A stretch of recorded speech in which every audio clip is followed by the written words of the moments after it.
Welcome to our மகா பெரியவா களஞ்சியம் சேனல். இன்னைக்கு சிவராத்திரிங்கிறதுனால நாம் சிவராத்திரி தோன்றிய தலத்தை பற்றி தெரிந்து கொள்ளலாம். மகா சிவராத்திரி தோன்றியது திருவண்ணாமலை தலத்தில்தான் என்பது பலருக்கும் தெரியாத ரகசியம். இந்த நாளில்தான் கோடி சூரிய பிரகாசத்துடன் சிவபெருமான் லிங்க வடிவில் திருவண்ணாமலையில் தோன்றினார் என்று புராணங்களில் குறிப்பிடப்பட்டுள்ளது.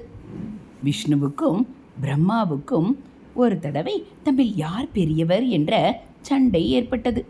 அவர்களது சண்டையை தீர்த்து வைக்குமாறு தேவர்கள் அனைவரும் சிவபெருமானிடம் முறையிட்டனர். அதை ஏற்று சிவபெருமான் மிகப்பெரிய நெருப்பு பிழம்பாக விஷ்ணு பிரம்மா இருவர் முன்பும் தோன்றினார். அந்த நெருப்பு பிழம்பு மண்ணுக்கும் விண்ணுக்குமாக பரவி மிக பிரம்மாண்டமாக காட்சியளித்தது. அந்த நெருப்பு பிழம்பு விஷ்ணு பிரம்மா இருவரிடமும் எனது அடிமுடியை யார் முதலில் தொட்டு வருகிறார்களோ அவரே இந்த உலகின் பெரியவர் ஆவார் என்று சொன்னது.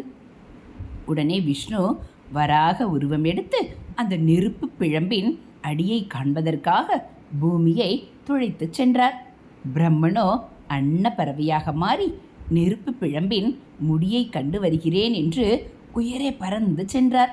பல ஆண்டுகள் யுகங்களாக முயன்றும் விஷ்ணு பிரம்மா இருவராலும் அந்த நெருப்பு பிழம்பின் அடிமுடியை காண இயலவில்லை. இது ஈசனின் செயலாகத்தான் இருக்கும் என்பதை உணர்ந்த விஷ்ணு தனது முயற்சியை கைவிட்டு திரும்பி வந்தார். அவரிடம் இருந்த ஆணவம் காணாமல் போய்விட்டது. ஆனால் பிரம்மாவிடம் இருந்த அகந்தை மட்டும் நீங்கவில்லை. உயர பறக்க முடியாமல் சோர்வடைந்து திரும்பிக் கொண்டிருந்த பிரம்மா ஒரு தாழம்பூவை பார்த்தார். அந்த தாழம்பூ ஈசனின் முடியில் இருந்து விழுந்து பல 100 யுகங்களாக கீழே வந்து கொண்டிருப்பதை அறிந்தார். நெருப்பு பிழம்பின் முடியை தான் கண்டதாக பொய் சொல்ல வேண்டும் என்று அந்த தாழம்பூவிடம் பிரம்மா கேட்டுக்கொண்டார். தாழம்பூவும் அதற்கு சம்மதித்தது. தரை இறங்கியதும் அந்த தாழம்பூ பொய் சாட்சி சொன்னது. அவ்வளவுதான். நெருப்பு பிழம்பாக இருந்த சிவபெருமானுக்கு கோபம் பொத்து கொண்டு வந்தது. அந்த நெருப்பு பிழம்பில் இருந்து சிவபெருமான் வெடித்து கொண்டு லிங்க வடிவில் வெளியில் வந்தார். விஷ்ணுவுக்கும் தேவர்களுக்கும் கேட்ட வரங்களை எல்லாம் கொடுத்த சிவபெருமான் பொய் சொன்னதற்காக பிரம்மாவுக்கு பூமியில் கோவில் இல்லை என்றும் தாழம்பூவை பூஜைக்கு தகுதியற்ற மலராவாய் என்றும் சாபமிட்டார். இந்த நிகழ்ச்சி நடந்தது திருவண்ணாமலையில் என்பது குறிப்பிடத்தக்கது. இதன் மூலம் உலகில் திருவண்ணாமலையில்தான் முதலில் அக்னி தோன்றியது என்கிறார்கள்.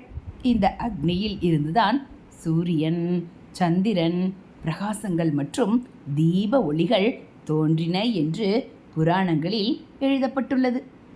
இந்த அக்னியில் இருந்து வெளியில் வந்த சிவபெருமான் லிங்கோத்பவர் வடிவில் காட்சி கொடுத்தார். இதனால் திருவண்ணாமலையில்தான் முதலில் லிங்க வழிபாடு தோன்றியது என்பது உறுதியாகிறது.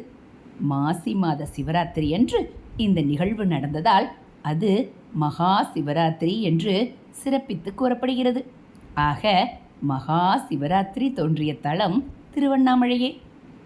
திருவண்ணாமலையில் இருந்துதான் லிங்கோத்பவர் வழிபாடும் மகா சிவராத்திரி கொண்டாட்டமும் மற்ற தலங்களுக்கு பரவியது. ஒரு ஊரில் ஒரு அரசன் வாழ்ந்து வந்தான். அவனுக்கு ஒரு மந்திரி இருந்தான். அரசவையில் மிகவும் நெருங்கிய நண்பனாக இருந்தான். அந்த மந்திரிக்கு 2 மகன்கள். ஒருவன் பெயர் பாலன், மற்றவன் பெயர் வேதநெறி. இருவரும் மந்திரியின் சொல் பேச்சை கேட்காமல் தன்னுடைய இஷ்டம் போல வாழ்பவர்கள். அதனால் வயது வந்த பின் தனது சொத்தை உடனடியாக பிரித்து தரும்படி கேட்டு சென்றனர்.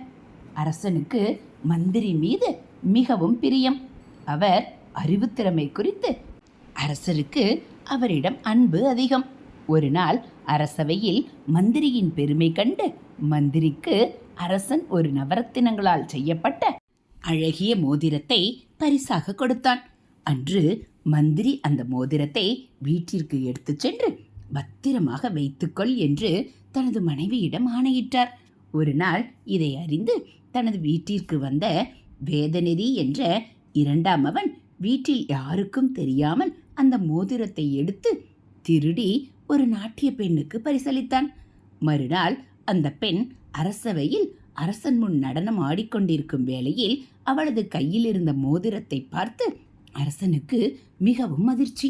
நாம் மந்திரிக்கு கொடுத்த மோதிரமாச்சே, இது எப்படி இந்த பெண்ணின் கையில் என்று யோசித்தவாறு மந்திரியை அழைத்து, உங்களிடம் தந்த அந்த நவரத்தினம் பதித்த மோதிரத்தை எடுத்து வாருங்கள் என்று ஆணையிட்டான்.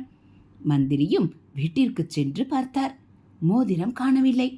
உடனே மந்திரி இல்லை என்ற விவரத்தை கூறியவுடன் அரசன் அந்த பெண்ணிடம், யார் உனக்கு மோதிரத்தை கொடுத்தார்கள் என்று கேட்டவுடன் அவளும் வேதநெறி என்ற மந்திரி மகனை சொல்ல, அங்கிருந்த மந்திரி தான் மகன் செய்த காரியத்தை நினைத்து மிகவும் வேதனை அடைந்து சில காவலாளிகளை கூட்டிக் கொண்டு மகனை கொல்லப் போகிறேன் என்று சென்றார்.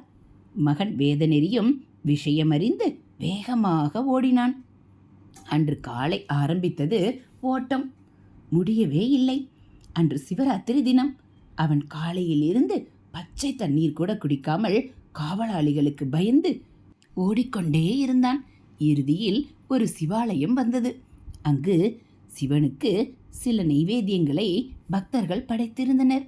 அவன் ஓட்டம் தாங்காமல் ஈசன் கருவறைக்குள் சென்றான்.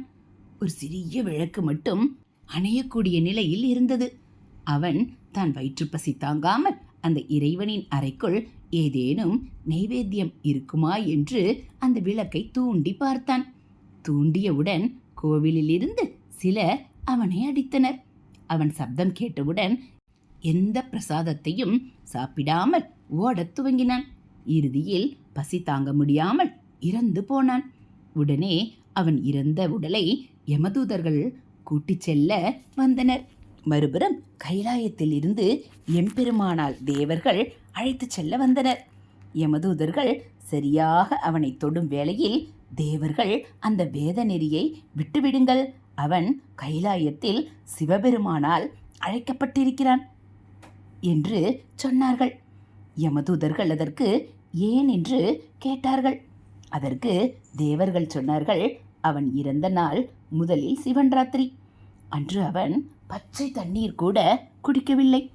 அவன் ஈசனின் கருவறைக்குள் அணையும் நிலையில் இருந்த விளக்கை தூண்டினான் என்று கூறியவுடன் யமதூதர்கள் தேவர்களிடமே அவனை விட்டு சென்றார்கள். அவனும் கைலாய மலையில் ஈசனின் முக்தி பெற்றிற்கு ஆளானான். தெரியாமல் நடந்தது அந்த வேதநெறியின் செயல்கள்.